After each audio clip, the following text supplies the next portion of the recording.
Hello and welcome back to another video. In this problem, we're told that the graphs of f and g are shown, and we're asked to decide whether each function is even, odd, or neither. So let's start with f. But before we do, we're going to say, what does it mean for our function to be even or odd? In an even function, f of x is equal to f of negative x. In an odd function, f of negative x is equal to negative f of x. So, does f follow either of these? Well, let's take 2 points. Say right here and right here. Take them very close to the origin so that we can say that if the x value of this point is a, then this value is negative a. And we can say that with pretty good certainty.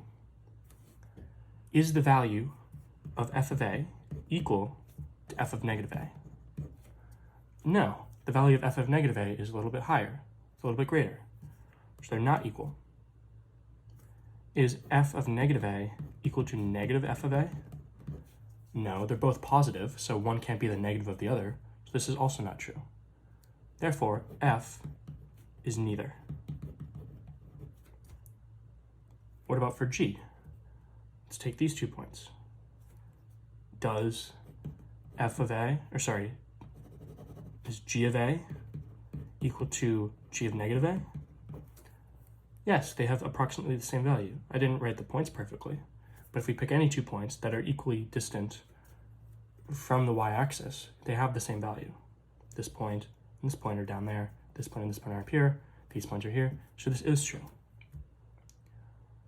And we can also see, is g of negative a equal to negative g of a? No, all the values of g are negative, so one can't be the negative of another or it would be positive. So if this is not true, and g is even. Therefore, g is even, and f is neither odd nor even. You can also think of g being even as it is reflected over the y-axis, symmetric. Any point you find here, you're going to find on the other side of the y-axis in the same spot.